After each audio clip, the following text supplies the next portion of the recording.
تاکہ تاریخ انبیاء بھی محفوظ رہے، تاریخ انسانیت بھی محفوظ رہے، اور قیامت تک انسان رشد و ہدایت پر قائم رہے، اور اسے کسی قسم کی ذرا بر بھی جو ہے وہ دین کو سمجھنے میں اور حق کو سمجھنے میں ذرا بھی اس کو تردد نہ ہو۔ اسی طریقے سے مختلف انبیاء اکرام کے احوال کو قرآن نے بیان کیا، لیکن قرآن کریم فرقان مجید نے جس تفصیل کے ساتھ ہے حضرت سیدنا عیسیٰ علیہ نبینا علیہ الصلوۃ والسلام کا ذکر کیا ہے، اور اسی طریقے سے آپ کی والدہ ماجدہ حضرت سیدہ مریم رضی اللہ تعالی عنہا کا قرآن کریم نے جو ذکر کیا ہے وہ بڑا تفصیل کے ساتھ ہے، اور جب بندہ اس کو پڑھتا ہے اور پھر اس کے مطابق تفسیر کو پڑھتا ہے تو انسان کا ایمان تازہ ہو جاتا ہے، کیونکہ سیدنا عیسیٰ علیہ نبینا علیہ الصلوۃ والسلام، یوں تو سارے انبیاء اپنے اپنے دور میں آتے رہے، لیکن عیسیٰ علیہ الصلوۃ والسلام کا جو دور تھا یہ اتنا زبردست دور تھا، اور یہ امت مسلمہ کے لیے یہ نوید تھا، خوشخبری تھی۔ کیوں کہ نبی علیہ الصلوۃ والسلام کے بطور آخری نبی دنیا میں آنے کی سب سے بڑی نوید، سب سے بڑی خوشخبری جو اس انسانیت کو عطا کی گئی وہ حضرت عیسیٰ علیہ نبینا علیہ الصلوۃ والسلام نے عطا فرمائی۔ اور آپ نے قرآن کریم، آپ نے جو انجیل آپ پر نازل ہوئی، اس انجیل کے اندر جو ہے وہ آپ نے پڑھ کر بیان کر کے بتایا کہ میرے بعد جو رسول آئے گا میں اس کی تمہیں خوشخبری دیتا ہوں، اور اس کا نام احمد ہوگا۔ حضور کا نام بھی بتا دیا، حضور کی ولادت بھی بتا دی، حضور کے آنے کی خوشخبری بھی بتا دی۔ تو اسی طریقے سے قرآن کریم فرقان مجید میں جس طرح دیگر انبیاء اکرام کا ذکر کیا، قرآن نے بڑی تفصیل کے ساتھ سیدنا عیسیٰ علیہ الصلوۃ والسلام کا ذکر کیا۔ سب سے پہلے میں عیسیٰ علیہ الصلوۃ والسلام کا ذکر قرآن کریم کی کتنی صورتوں میں آیا، اور قرآن کریم میں عیسیٰ علیہ الصلوۃ والسلام کا ذکر کتنی مرتبہ آیا اور کتنی آیات کے اندر آیا، اس پر تھوڑی سی گفتگو کروں گا، اور پھر آپ کے فضائل اور مناقب آپ کی خدمت کے اندر پیش کروں گا۔ قرآن کریم فرقان مجید کے اندر تقریباً 13 صورتیں ہیں۔ کتنی صورتیں ہیں؟ 13 صورتیں ہیں، اور ان 13 صورتوں کے اندر 84 کے قریب آیات ہیں۔ کتنی؟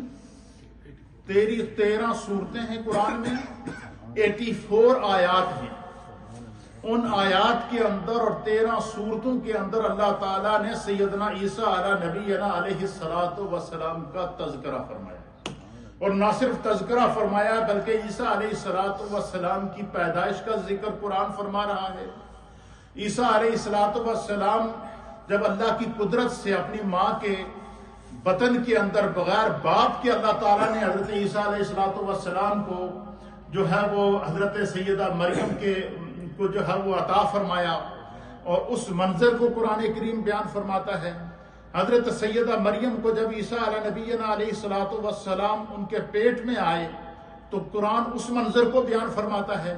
جتنا عرصہ آپ کے پیٹ کے اندر عیسیٰ علیہ الصلوۃ والسلام رہے اور حضرت مریم پر جو کیفیات گزری ہیں قرآن ان کو بیان فرماتا ہے، اور جس طرح عیسیٰ علیہ نبینا علیہ الصلوۃ والسلام کا قرآن کے اندر تقریباً 84 آیات کے اندر ان کا تذکرہ ہے، اسی طریقے سے سیدہ مریم کا تذکرہ بھی قرآن کے اندر تقریباً 70 سے زائد مرتبہ آیا ہے۔ یعنی دنیا کی خواتین کے اندر، پوری دنیا کی جتنی خواتین ہیں ان پوری دنیا کی خواتین میں حضرت سیدہ مریم وہ واحد خاتون ہیں کہ جن کا قرآن کریم فرقان مجید کے اندر جو ہے وہ تقریباً 70 سے زائد مرتبہ اللہ تعالیٰ نے نام لے کر ان کا ذکر کیا ہے۔ تو اس سے آپ حضرت حالانکہ وہ ولیہ تھی، ایک نبی کی ماں تھی، نبیہ نہیں تھی، لیکن اس کے باوجود کیوں نسبت کی وجہ سے عیسیٰ علیہ نبینا علیہ الصلوۃ والسلام کی والدہ کی وجہ سے، ان کی پارسائی اور پاک دامنی کی وجہ سے اللہ تعالیٰ نے قرآن حکیم فرقان مجید کے اندر ان کا جو ہے وہ بڑے خوبصورت انداز سے تذکرہ کیا۔ تو قرآن میں حضرت مریم کا تذکرہ تقریباً 70 مرتبہ اللہ نے فرمایا، اور عیسیٰ علیہ نبینا علیہ الصلوۃ والسلام کا تذکرہ قرآن کے اندر اللہ تعالیٰ نے جو ہے وہ 13 صورتوں کے اندر 84 مرتبہ فرمایا۔ اور وہ جو صورتیں ہیں جن کے اندر اللہ تعالیٰ نے عیسیٰ علیہ السلام کا تذکرہ فرمایا ان میں سورہ بقرہ ہے، اور کہیں عیسیٰ علیہ السلام کا نام عیسیٰ کے نام سے اللہ نے ذکر کیا،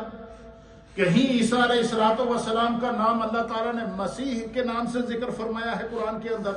کہیں عیسیٰ علیہ السلام کا ذکر اللہ تعالیٰ نے عبداللہ کے نام سے فرمایا ہے قرآن کے اندر، کہیں عیسیٰ علیہ السلام کا ذکر اللہ تعالیٰ نے ابن مریم کے نام سے فرمایا ہے۔ ان ساری نسبتوں سے قرآن حضرت سیدنا عیسیٰ علیہ نبینا علیہ السلام کو مخاطب کرتا ہے، آپ کے مرتبے کو، آپ کے مقام کو، آپ کی عظمت کو بیان فرماتا ہے۔ اس کی وجہ کیا ہے؟ اسی وجہ میں جا کے آگے آپ کو بتاؤں گا کہ کیونکہ جب قیامت سے پہلے جب عیسیٰ علیہ السلام کا دوبارہ آسمانوں سے نزول ہوگا تو عیسیٰ علیہ السلام بحیثیت نائب رسول اور بحیثیت امت مصطفیٰ جو ہے وہ قیامت تک کے لیے نبی علیہ السلام کی شریعت کو نافذ کر کے پھر آپ کا انتقال ہوگا۔ تو اس لیے قرآن کریم فرقان مجید جو ہے وہ عیسیٰ علیہ السلام کا تفصیل۔ سورہ بقرہ کے اندر 5 آیات ہیں۔ کتنی آیات ہیں؟ 5 آیات ہیں۔ سورہ بقرہ کی آیت نمبر 87، سورہ بقرہ کی آیت نمبر 136، سورہ بقرہ کی آیت نمبر 137، سورہ بقرہ کی آیت نمبر 138، سورہ بقرہ کی آیت نمبر 253۔ یہ 5 آیات ہیں سورہ بقرہ کے اندر جن میں اللہ تعالیٰ نے حضرت سیدنا عیسیٰ علیہ نبینا علیہ السلام کا ذکر فرمایا۔ اسی طریقے سے سورہ آل عمران کے اندر جو ہے وہ سورہ آل عمران کے اندر تقریباً 24 مرتبہ، سورہ آل عمران کی 24 مرتبہ تقریباً عیسیٰ علیہ نبینا علیہ السلام کا ذکر کیا گیا ہے۔ ان کی پیدائش کا علیہ السلام کا ذکر کیا گیا ہے، ان کی پیدائش کا ذکر کیا گیا، ان کے ساتھ جو واقعات گزرے ہیں اس کا قرآن ذکر کر رہا ہے، ان کو جو قتل کرنے کی سازشیں کی گئیں قرآن ان کو بیان فرماتا ہے، ان کو آسمانوں پر جو اٹھایا گیا قرآن اس کو بیان فرماتا ہے۔ یہ ساری سورہ آل عمران کے اندر اللہ تعالیٰ نے اس کی پوری تفصیل کو بیان فرما دیا۔ اور اسی طریقے سورہ آل عمران کی آیت نمبر 42 ہے، سورہ آل عمران کی آیت نمبر 64 ہے، سورہ آل عمران کی آیت نمبر جو ہے وہ 94 ہے۔ ان آیات کے اندر 5 مرتبہ سورہ آل عمران نے عیسیٰ نام لے کر آپ کو یاد کیا ہے، پھر اسی طریقے سے 1 مرتبہ مسیح کے نام سے آپ کو یاد کیا گیا، پھر اسی طریقے سے جو ہے وہ 1 مرتبہ ابن مریم کے نام سے آپ کو یاد کیا گیا، پھر اس سورۃ النساء کے اندر تقریباً 6 مرتبہ عیسیٰ علیہ نبینا علیہ السلام کا نام لے کر اللہ تعالیٰ نے آپ کا ذکر بیان فرمایا ہے۔ سورۃ الانعام کی آیت نمبر 85 کے اندر اللہ تعالیٰ نے جو ہے وہ عیسیٰ علیہ السلام کا ذکر فرمایا ہے۔ سورۃ المائدہ، سورہ مائدہ کی تقریباً 18 آیات ہیں اور 18 مقامات ہیں جہاں اللہ تعالیٰ نے حضرت سیدنا عیسیٰ علیہ نبینا علیہ السلام کا نام لے کر آپ کا ذکر فرمایا ہے۔ پھر اسی طریقے سے سورہ توبہ کے اندر 2 آیات ہیں، ان کے اندر عیسیٰ علیہ السلام کا ذکر ہے۔ سورہ مریم کے اندر جو ہے وہ 19 جو ہے وہ مقامات ہیں جہاں پر اللہ تعالیٰ نے حضرت عیسیٰ علیہ نبینا علیہ السلام کا نام لے کر آپ کا ذکر بیان فرمایا ہے، آپ کی سیرت کو بیان فرمایا، آپ کے کردار کو بیان فرمایا، آپ کے افکار کو بیان فرمایا۔ پھر اسی طریقے سے سورہ مومنون کے اندر جو ہے وہ ایک آیت نمبر 50 کے اندر ذکر ہے، سورۃ الاحزاب کی آیت نمبر 7 اور 8 کے اندر ذکر ہے، سورۃ الشورى کی آیت نمبر 13 کے اندر ذکر ہے، سورہ الزخرف کی آیت نمبر 57 63 کے اندر عیسیٰ علیہ نبینا علیہ السلام کا اللہ پاک نے ذکر فرمایا، سورہ حدید کی آیت نمبر 27 کے اندر اللہ نے ذکر فرمایا، اور سورہ الصف کی آیت نمبر جو ہے وہ 6 اور 15 کے اندر اللہ تعالیٰ نے حضرت عیسیٰ علیہ نبینا علیہ السلام کا ذکر، یعنی قرآن کریم فرقان مجید میں 84 مقامات ایسے ہیں جہاں اللہ تعالیٰ نے حضرت عیسیٰ علیہ نبینا علیہ السلام کے مرتبے کو، آپ کے مقام کو، آپ کی عظمت کو بیان فرمایا۔ پھر اسی طریقے سے جب ہم قرآن حکیم فرقان مجید کا مطالعہ کرتے ہیں تو قرآن کریم فرقان مجید حضرت سیدنا عیسیٰ علیہ نبینا علیہ السلام کی پیدائش کے منظر کو اور بڑے پیرائے کے اندر بیان فرماتا ہے۔ مثلا قرآن کریم فرقان مجید نے کی سورت ہے، سورت کا نام ہے سورہ مریم، اس کے اندر بیان فرمایا۔